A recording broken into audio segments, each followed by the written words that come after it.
고금리에 더는 못 버티겠다. 100만 명 장사 접었다. 이게 여러분 사실일까요?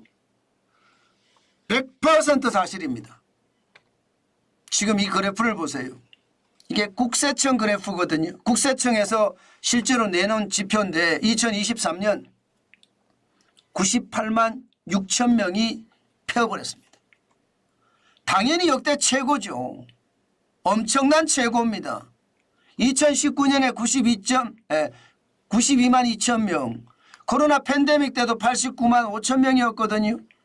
그러던 것이 2021년, 2022년 좀 줄어들었습니다. 그러다가 2023년에 98만 6천 명으로 폭증했어요. 폭증. 1년 사이에 13.7%, 11만 9천 명이 늘었습니다. 충격적이죠. 2022년하고 2023년을 비교를 해보면 말입니다. 이것을 보면 결국 말입니다. 폐업이 이렇게 많이 일어나는 것, 결국 코로나 팬데믹 때는 재난지원금이나 혹은 손실보상금이 폐업을 조금 미뤘지만 실질적으로 2022년이 지나면서 이제 코로나 지원금은 뚝 끊어졌거든요. 그러면 경제가 좋아졌어야 되는데 경제가 좋아졌지 않습니다. 계속 내리막이었어요. 그러니 개인사업자, 법인사업자 다 합쳐서 98만 6천 명이 무너졌다는 겁니다. 진짜 충격적인 거예요. 그만큼 말입니다. 고금리, 고물가, 고환율에 나가 떨어졌다 이렇게 표현해도 무방할 것 같습니다. 현장은 오늘도 내일도 모레도 한 분, 두 분, 세 분, 여러분이 계속 나가 떨어지고 있다는 것, 그게 현실이라는 뜻이에요. 그만큼 장사가 안 된다는 뜻입니다. 실질적으로 보세요. 사업부진 폐업자 수가 얼마나 느는지. 사업부진 폐업자 수는 2019년에 38만 1,000명이었습니다. 그러다가 2023년을 보십시오. 지금 보시면 48만 2천 명이. 2022년 40만 6천 명이 순식간에 1년 사이에 48만 2천 명으로 8만 명가량 늘었습니다. 8만 명가량. 장난 아니게 늘었잖아요. 제가 여러분들에게 계속 말씀드렸던 내용, 그게 현실이란 뜻이에요. 많은 분들이 저에게 맨날 부정적인 이야기만 한다 이렇게 이야기하지만 사실은 제 부정적인 이야기가 정확하게 맞았다는 이야기입니다. 저는 일부러 부정적인 이야기 할 생각 없습니다.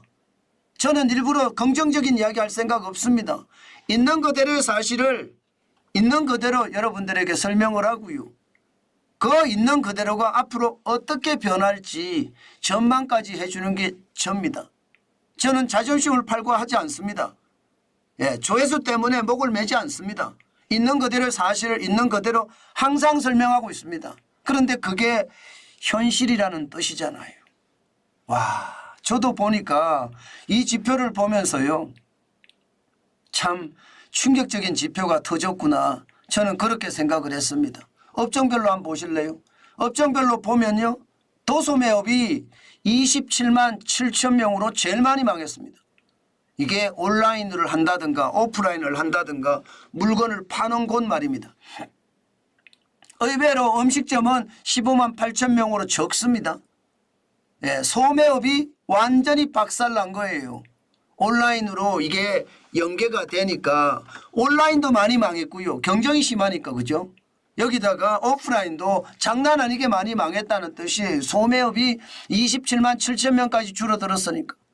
작년이 최악의 한 해다 이렇게 이야기하시는 분들도 많거든요. 그만큼 소매업은 작년이 최악이었습니다. 서비스업도 마찬가지입니다.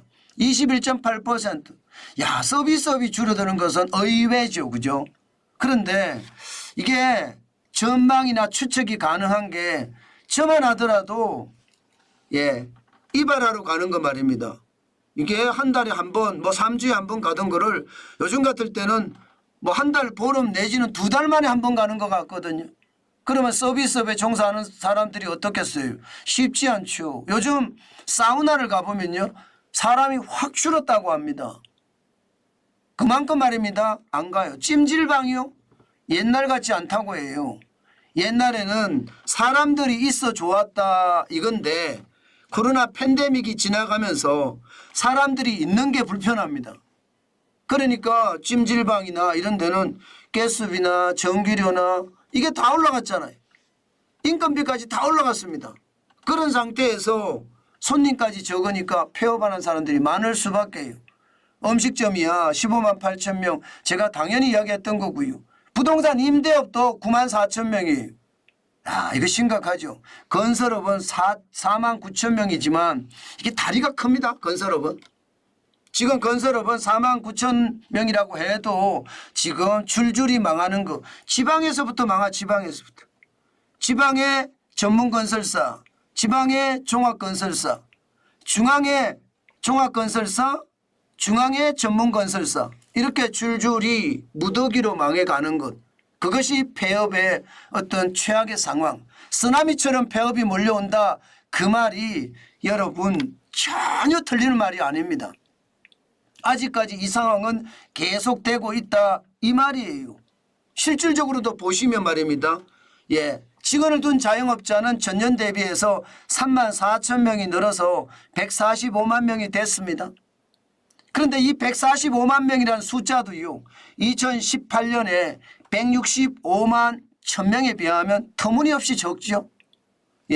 2020년에 가더라도요. 2020년 137만 2천 명이 그때보다는 좀 많습니다. 그러나 2019년 153만 8천에 비하면 많이 적습니다.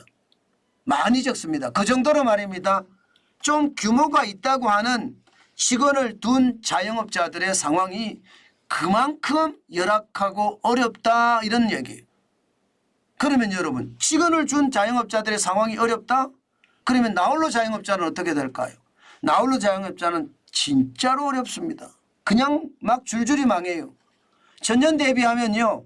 6월 기준입니다. 13만 5천 명이 줄어서 들었습니다. 425만 3천 명. 지금 이 숫자는요. 거의 말입니다. 역대 최고에 가깝습니다. 나홀로 자영업자 수가 많아진 게. 2022년에 426만 7천 명, 2023년에 426만 9천 명, 지금 그것과 비슷하잖아요. 425만 3천 명. 전년 대비해서 또 줄었어요. 그것도 13만 5천 명. 다시 말해서 말입니다. 2018년 398만 7천 명이 425만 3천 명으로 올랐다는 거. 이야, 이거 좋아졌네. 나홀로 자영업자가 이렇게까지 늘어나서 경제가 좋아졌는데 너는 무슨 말을 하는 거야? 이렇게 이야기할 수 있습니다. 그런데 전혀 아닙니다. 왜냐하면 말입니다. 나홀로 자영업자라는 것은 직원을 둔 자영업자가 어려워지니까 경제가 어려워지니까 직원을 내보내고 나홀로 자영업자가 된다는 뜻이에요. 다시 말해서 나홀로 자영업자가 계속 늘어난다는 뜻은 지금 경제 상황이 그만큼 안 좋다는 뜻이 되는 겁니다. 문제는 100만 자영업자 내지는 100만 장사하는 사람들이 망했다 이렇게 이야기하는데 그게 2023년 기준입니다. 2024년은 어떻게 될까요? 저는 2024년은 지금 꼬리에 꼬리를 물어서 더 심각하게 될 거라고 생각합니다. 그만큼 이자가 줄었다 하지만 여전히 높고요.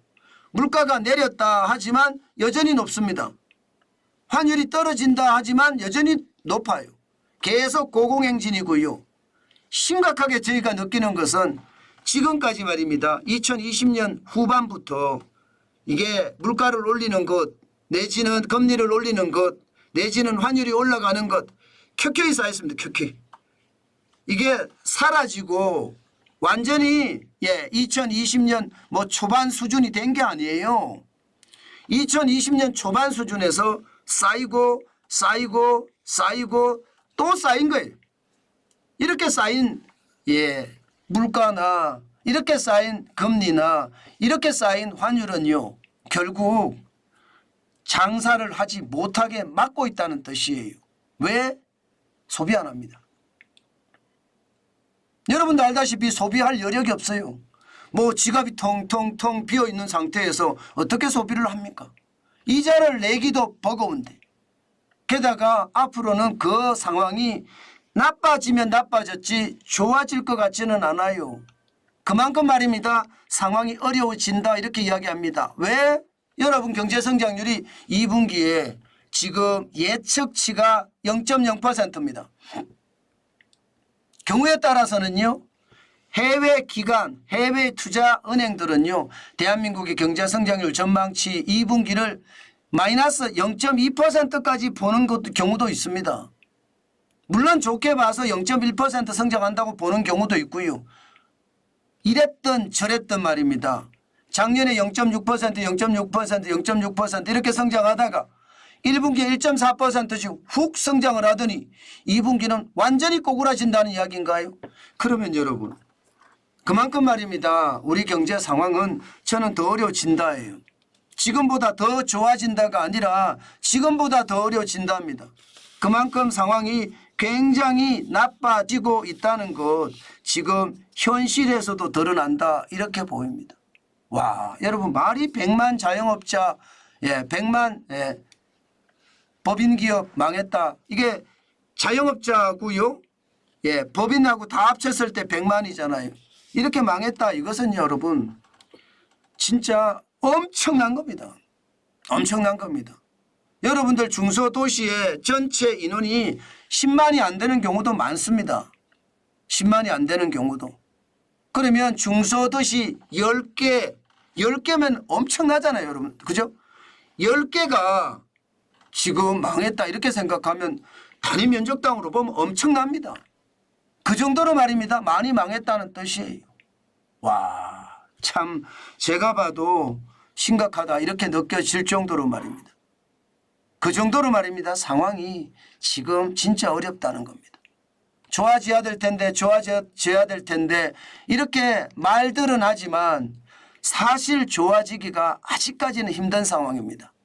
3고라는 게 그만큼 경제에 타격을 주고 있다는 것. 제가 늘 말씀드렸던 이자 앞에 장사 없다는 말이 계속 현실에서 일어나고 있다는 것. 그것을 그대로 말해주고 있다. 이렇게 생각하면 여러분 이게 전혀 틀린 말이 아닙니다. 저는 시장을 볼 때 진짜 지독하게 보거든요. 그런데 그 시장이 늘 그렇습니다. 지표는요. 아직까지는 좋아진다. 물론 좋아진다는 지표가 있기는 있어요. 그러나 굉장히 드물어요. 좋아진다는 지표가 많이 나올 때 그때서야 비로소 경제가 축축축축축축 좋아지지 않을까요? 저는 그렇게 봅니다. 때문에 여러분 우리는요. 경제가 좋아진다 이렇게 생각을 하면서 투자에 나설 것은 아니다는 거예요. 아직까지 경제가 회복되기는 쉽지 않다. 그러면 투자에 나서지 말고 돈을 쌓아놓는 게 유리하다. 게다가 유동성의 어떤 장세가 주식시장이든 부동산 시장이든 크니까 조심하는 것. 거품이 터질 때 그 위기는 어느 누구도 감당하지 못하니 진짜 경계감을 가지고 시장을 봐야 되는 것. 그 어느 때보다 필요한 시기입니다. 그만큼 여러분 제 얘기가 저는 지표를 가지고 이야기하기 때문에 거짓말 안 합니다. 있는 그대로의 사실을 있는 그대로 전해드릴 뿐입니다. 때문에 반드시 경계감을 가지고 시장을 봐달라. 그 말씀 오늘도 올립니다.